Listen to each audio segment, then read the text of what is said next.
Welcome to the Painting Lines Podcast, your one-stop shop for all things tennis. Join Erik and Aidan in their discussion for updates on news and pop culture, and from hot takes to betting, they've got you covered. Ready? Play.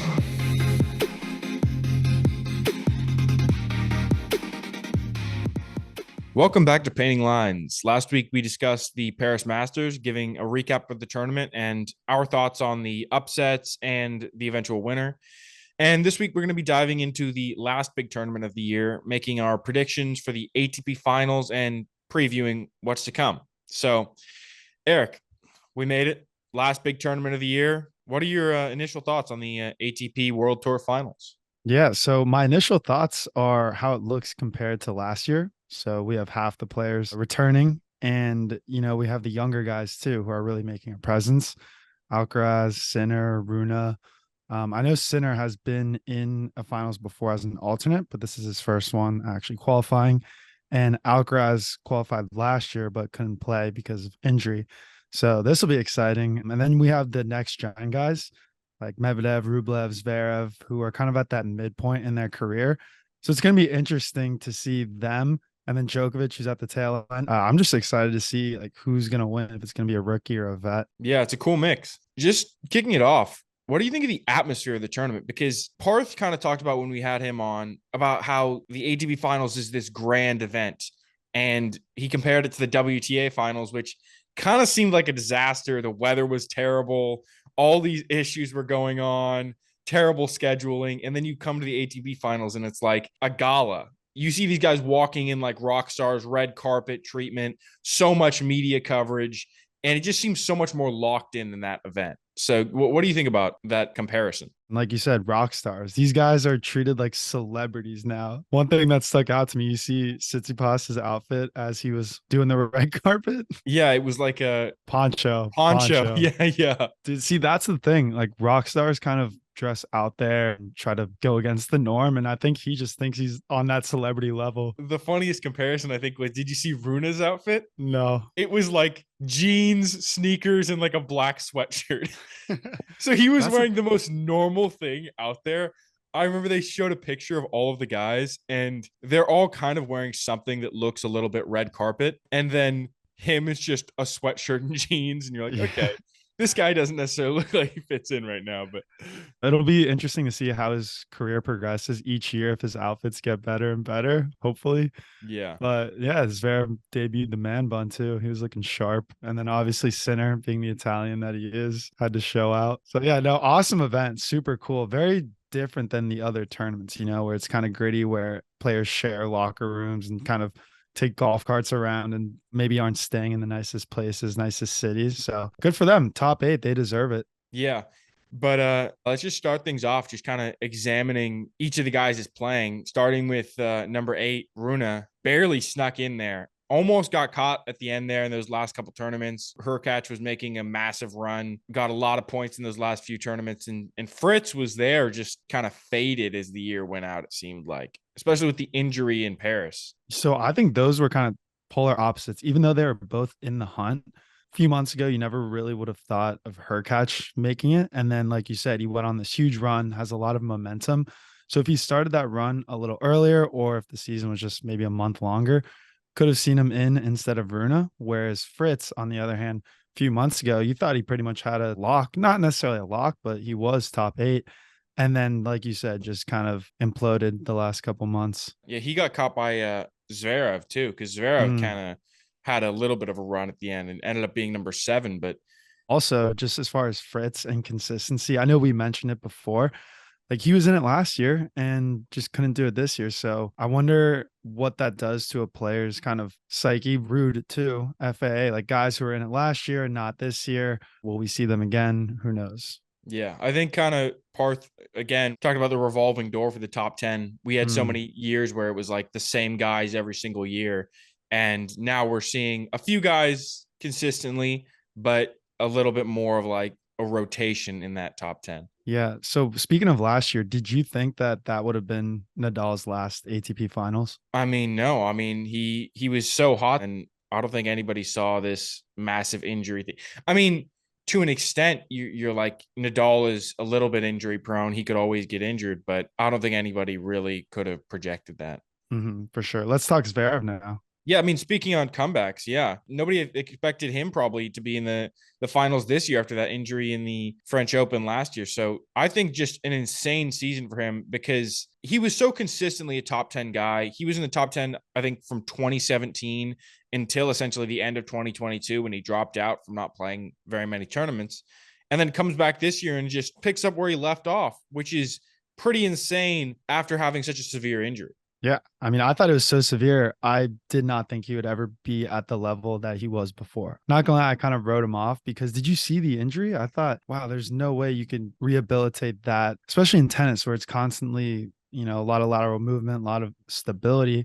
And I just kind of thought that he would be kind of on a team wave where the injury would keep nagging him. He wouldn't be able to get back to where he is. So I'm gonna eat my words there. I'm super glad to see him back too. Like this is awesome that he was able to do that. Very impressive. Yeah. How about the other guy with long hair? Yeah, the guys that look the same, right? Yep. Yeah, Tsitsipas. I mean, we have talked about Tsitsipas a lot in the last few months, and kind of have talked about how he's been a little bit cold. But when you look at his year overall, it wasn't bad, to be honest. I mean, he made a Grand Slam final, won a tournament, made some decent runs, especially at the end there, made a few semifinals. So overall, it was not terrible. It seemed bad because he had a few weeks where he was very cold. To your point, it wasn't a bad, no, not a bad season at all. Actually, a great season, but it's all relative, right? Because we kind of expected a lot more from him. He is a top player. It's funny how we judge these players on like whether or not they had a great season. Because objectively, yes, very solid season, but probably could have done a little more. One title and then Rome semifinalist and Barcelona finalist. And that's kind of disappointing for him because usually he's a menace on the clay. Like you'd have Yeah. thought he would get at least one clay court title. Yeah. I mean, he also was a semifinalist in the last, I think, three tournaments he played in. So Mm-hmm. pretty decent end of the year. But I think not to move on too quickly from him, but Rublev, who's the next guy we're going to talk about, kind of gives the benchmark of essentially what you expect from a guy like Tsitsipas. Because I think Rublev hit the expectations of a top five player almost exactly. He made 6 finals in the year. He won 2. He won a Masters 1000. He made the quarterfinals, 3 out of 4 Grand Slams. And he was just very solid throughout the year. Whereas Tsitsipas showed a couple flashes, then in other tournaments he's losing in the first round. Yeah, well, in Tsitsipas' defense, he did have a lot of coaching volatility. Remember how he That's hired a true. new coach and then parted ways with him? So a lot of stuff going on. I think it's pretty impressive that he had the season that he did with all the drama off the court. That's true. I think Tsitsipas is maybe trying to make it so that he can break through and maybe win a Grand Slam. He's like, I can be a solid player, but that's not what I want. I want to take that next step. And he's trying to change coaches, change his game, and figure out a way to accomplish that. Yeah. And I think part of it is mentality too. I think you have to be a killer, like so focused. And Rublev, you can see it, his fiery passion on the court, but then off the court, he's super nice and just funny, kind of like a Herkoch vibe where, you just kind of love to hear him speak. He's hilarious, like in the press conferences, but I think he kind of degrades himself a lot. So I think he needs more confidence. I think he needs to go out there and kind of speak into like affirmations, right? He needs to speak into it. He needs to say that he's going to win these slams. He needs to bring that like fire to it. And I think that could possibly help. We'll see. I don't really know what he needs to do because he's such a solid player, but something has to change because Medvedev, Sinner, Djokovic all seem to be consistently getting the best of him. Well, tactically, I think he needs to work on his approach game. Like he's got such a devastating forehand. Like he does some damage with it. He's able to control points, but he doesn't follow them up. So he leaves people in points too long. I think when he's able to pin guys in corners and then they get it back pretty weakly, instead of approaching, he just keeps pounding the corners. And when you're the opponent, you just make him hit another ball, right? Make him make the mistake. And I think Rublev could be a little more aggressive as far as coming to the net. I don't know if that's something that he needs to work on as far as net game, if he's not comfortable up there. Yeah.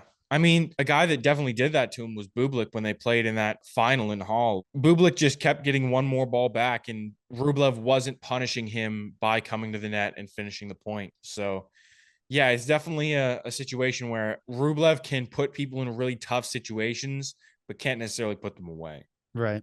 But speaking of a guy with another pretty big forehand, Sinner, great step up this year, number 4 in the world now. And kind of like I said, he's bridging that gap between the top 3 of Medvedev, Alcaraz, Djokovic, stepping from the rest of the field up to their level almost. I mean, he beat Medvedev in the last 2 times they've played. He has yet to beat Djokovic, but really feels like he's getting to that level. Yeah, still hasn't beat Djokovic. And I think Djokovic's game plan against Sinner just works in Djokovic's favor because he's able to take pace off of Sinner's shots. And I think it's kind of similar to with Rublev, same playing style where he just rips it and is more likely to make errors, whereas Djokovic is kind of that wall back there and just gets it back. So maybe this could be the year, maybe not, likely not, to be honest, but we'll see.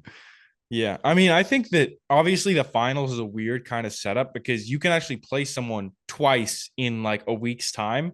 I think if they play each other twice, I think they split it. Who wins first and who wins second? Honestly, I think Djokovic wins in the group stage. And if they play in the final, I think Sinner gets it done and stops Djokovic. Yeah.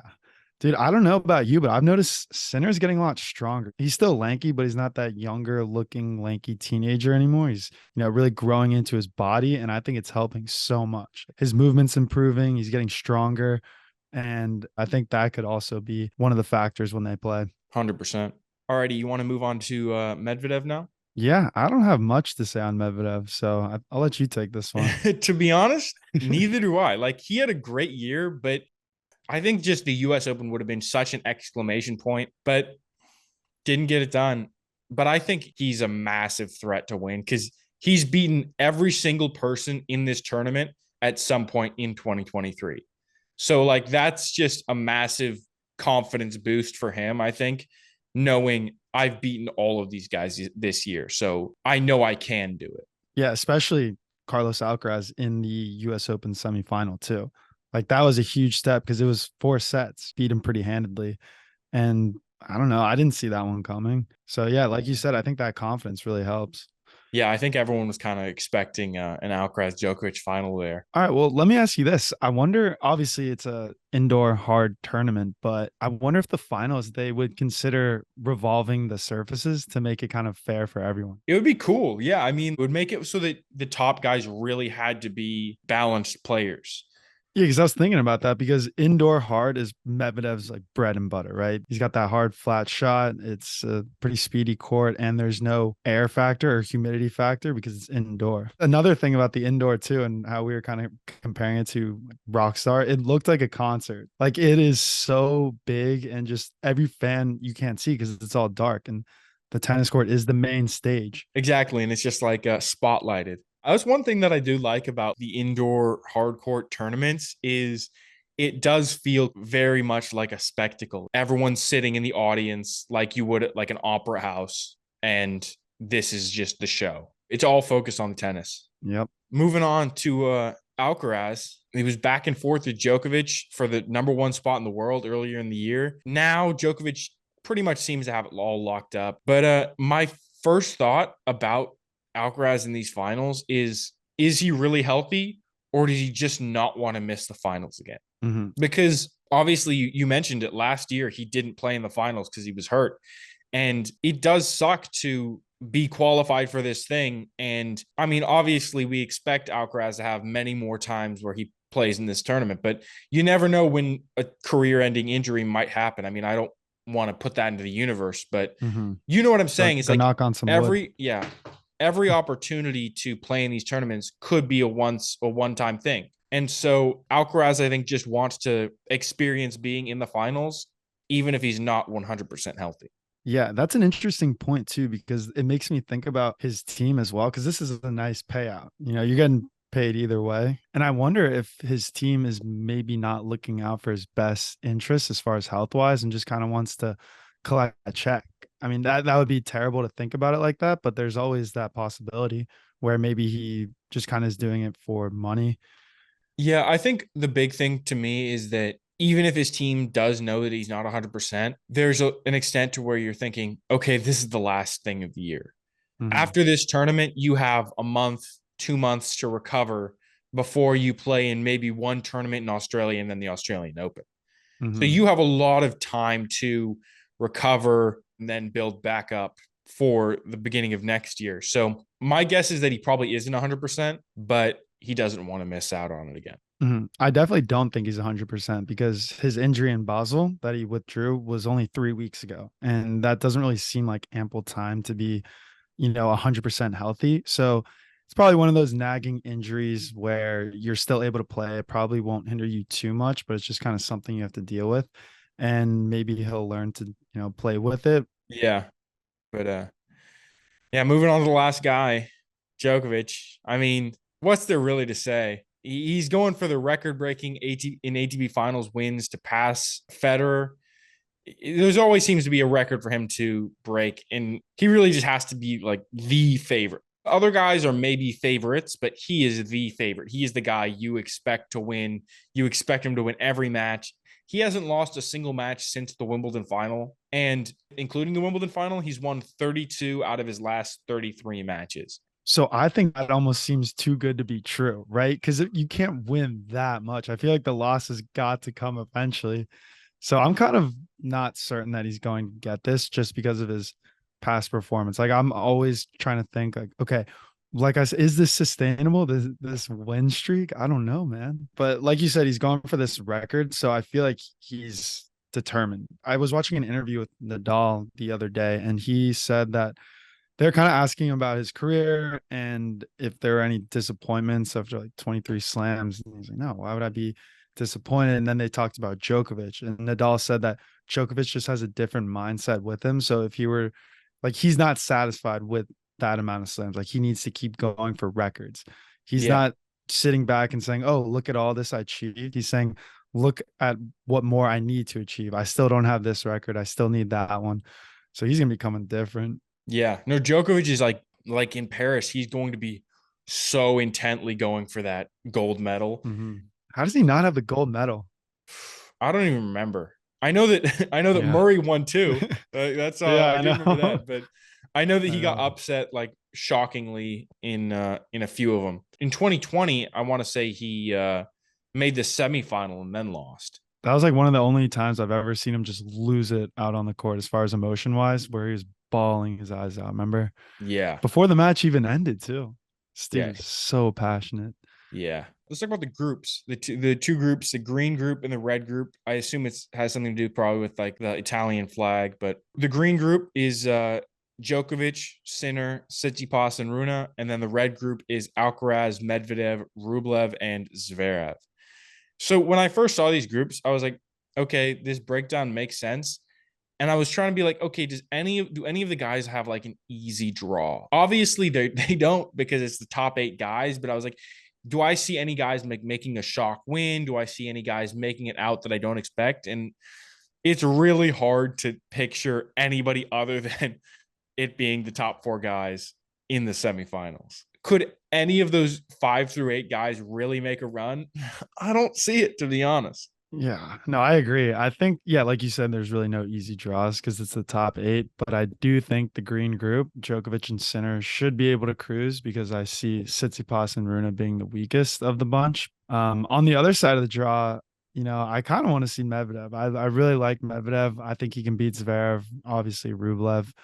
And after the US Open this past year, he can definitely neutralize Alcaraz's style of play. Remember with Alcaraz's consistent drop shots, Medvedev was getting there easily. So it's kind of interesting if we're going to see Alcaraz play him a lot differently. If they went back to the drawing board and like specifically for Medvedev, like game planned Medvedev.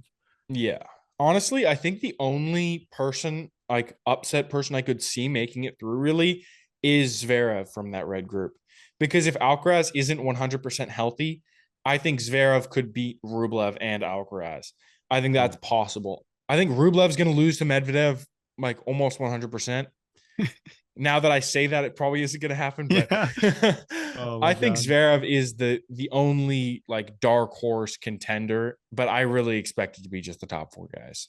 If you want it to happen, just make it your bet of the week. No, Just bet on no, bet on no, Rublev. no.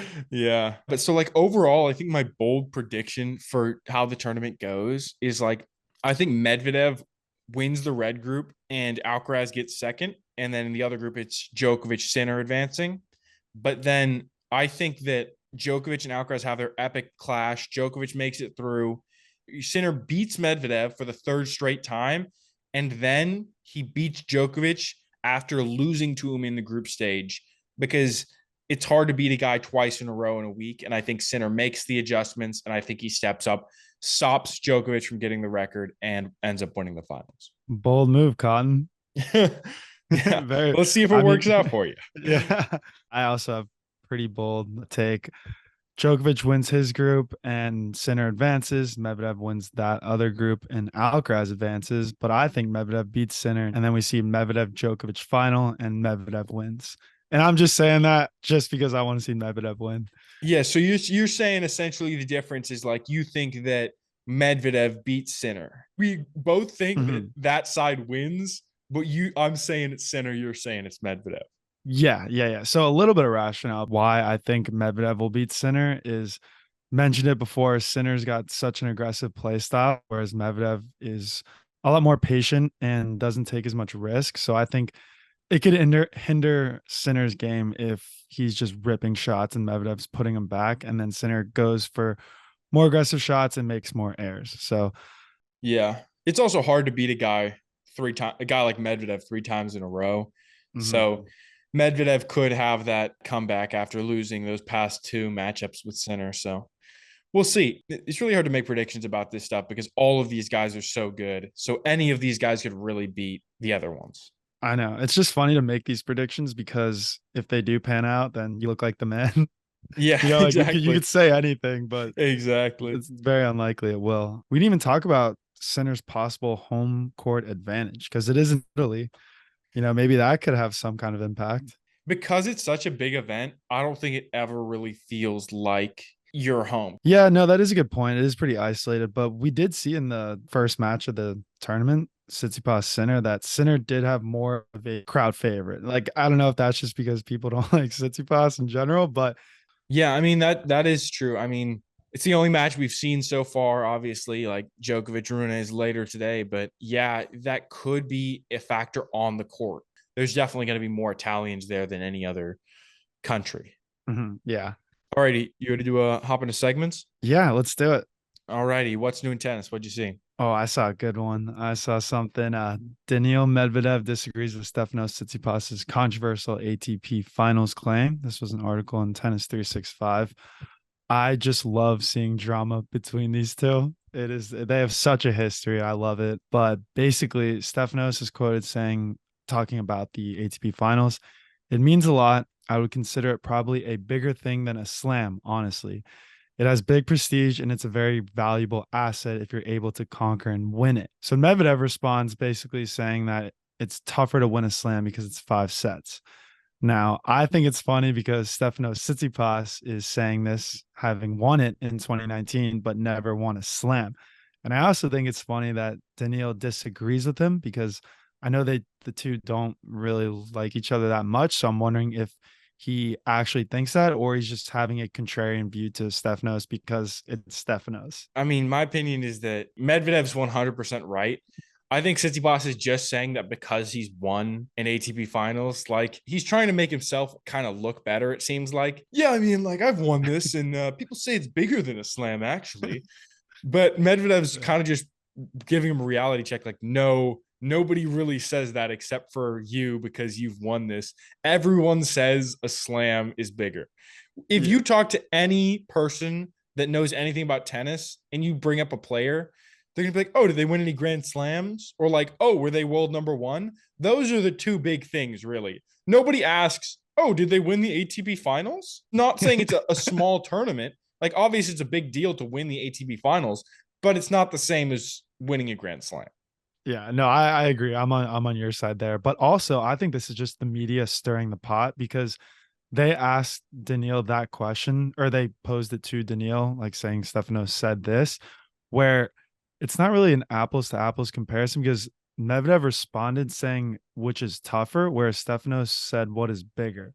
So I don't know if he meant more of like you get more recognition, more accolade, more prestige over the finals, but Daniil just said that it's harder to win. So maybe you can say it's harder, therefore it is more prestigious, right? It's implied that it's more prestigious, not only harder, with Medvedev's response. I mean, I think that's maybe his argument, but I don't think it even matters that it's tougher.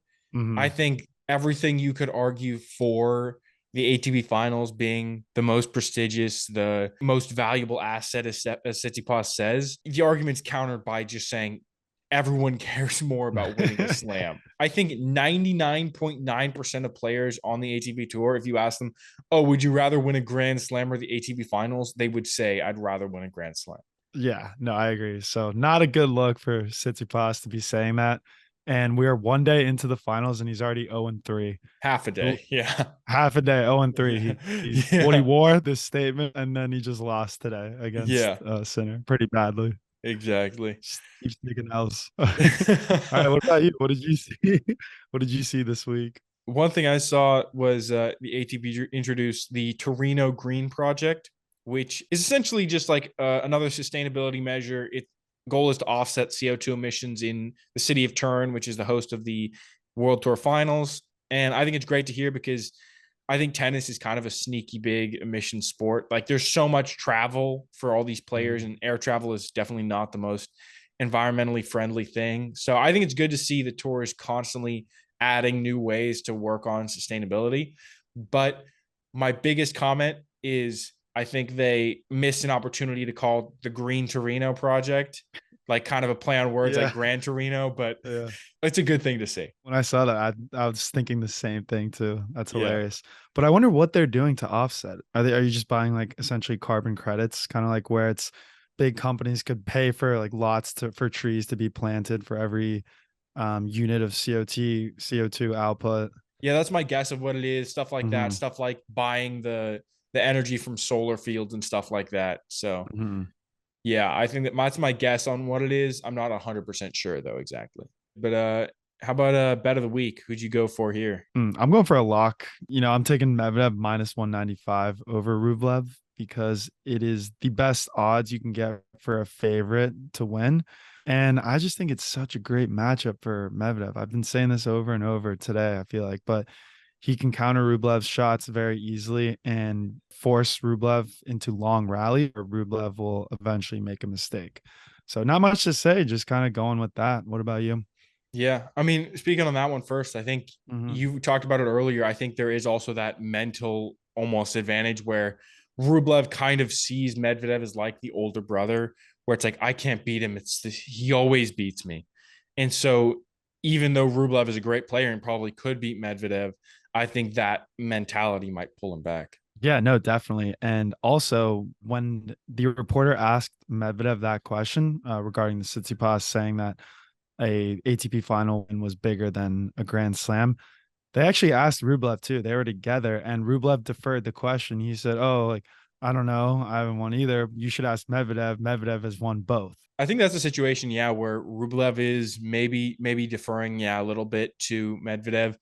He knows Medvedev's a great player, but it's also I think that is probably the right move. Like Rublev is essentially saying like I don't have the perspective on Yeah, this yeah, yeah. because Tsitsipas has won one of them, so he has a Mhm. little bit more perspective than I do, and Medvedev probably has a little bit more perspective than Tsitsipas does. So Yeah, it makes a little bit of exactly. sense there. Exactly. Who are you taking? My bet is just crazy odds I saw. So Runa plus 400 over Djokovic.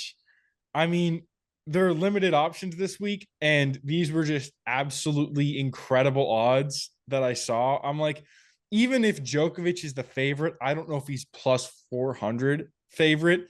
So I wanted to go for this relevant bet, and Runa has a 2-2 record against Djokovic. So it's not like Djokovic has beaten every single time. I'm just thinking maybe new coach means he's going to be successful against him. Maybe he gets a win. I think it's a little bit more of a toss up than plus 400. Yeah, and I think there's great cash out potential here too. If Runa gets up, you can kind of take your money off the table if you're not feeling too confident. You 100%. Yeah, change I your mean we've mind. we've talked about how sometimes Djokovic starts a little bit slow. So Uh-huh. yeah, if Runa jumps out, takes that first set, all of a sudden you cash out early, and it's a Exactly. pretty nice bet. Yeah, no, for sure. All right, how about match of the week? What'd you see? My match of the week is Manarino beating Draper in the final in Sofia. Battle of the lefties in this match. So it's always cool to see that, in my opinion. I'm a lefty, so I think it gives a match a fun little bit of like a different look. It's like when you watch a quarterback in the NFL and they're left-handed, and you're like, that's a little different. But Mhm. it just kind of changes the overall kind of vibe of the match. One thing I noticed was Manarino kind of crowded the baseline, and he seemed a little bit anxious to kind of step in and come to the net. But that kind of left him open for some great passing shots, some great winners by Draper, who could, even when he was at the baseline, if he hit the right angle, Manarino was pushed so far up that it didn't really give him that time to recover on those harder shots some of the time. But to me, Draper just seemed a little bit over aggressive at some point. And so Manarino eventually just got it done, kind of wore him down a little bit. Manarino, third title of the year, and it pushes him up to actually tie his career high ranking, which is pretty cool considering he's 35 now. So it's cool to see an older guy like almost breaking into the top 20. I think that'd be cool for him to do, to break into the top 20, because he's never done that before. My last comment on this match, we haven't really talked about FAA this podcast, so I have to bring him up. Yeah. Who would have guessed that after last year that Manarino would end the year with a higher ranking than FAA? I don't think anybody saw that one coming. Just thought it was a funny thing to see happen. Yeah, that's a fun little fact right there. And good for Adrian, man. Like you said, I like to see him because he is older, and you know why we want to see him win? Because we have pity for him. So you just keep backing up my theory here I of feel pity like you players. don't. I feel like your definition of pity isn't necessarily the best one, I'm only because using the word pity because it's an alliteration with yeah. player, pity player. uh, But yeah. but yeah. What was your match of the week? Yeah, my match of the week was Fanini coming back and beating Bublik 4-6, 7-6, 7-6.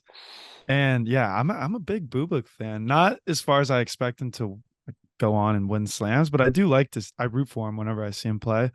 So this one was kind of a tough one for me, but credit to Fabio. He's also up there with Manarino, pretty old, 36. And for being 36, he was handling those tricky Bublik drop shots pretty well. Neutralized the serve. Couldn't get a break, but was able to get those mini breaks in the tiebreaker. And speaking of Manarino, do you kind of get Manarino vibes from Fanini where they both look so chill out on the tennis court, and like when they hit, it's so effortless and relaxed? I feel like Fognini is like a little bit smoother than Manarino, to be honest. I just feel like both don't really use their lower body, but they hit so well. Yeah. The weird thing about Manarino to me is his forehand. His forehand has like no backswing. Yeah. Like he Yeah. just puts his hand out there and then just goes forward. And you're like, dude, where's I the know. backswing? I know. But And I feel like Fanini just doesn't bend his knees at all and just freaking whips it. he's like, I'm just gonna use all upper body. Yeah, exactly. All right, and that's the show. If you're not already subscribed, go ahead and hit that subscribe button. You can find us on Instagram, TikTok, YouTube at Painting Lines Podcast. Feel free to shoot us a DM or email us any questions or thoughts at paintinglinespodcast@gmail.com.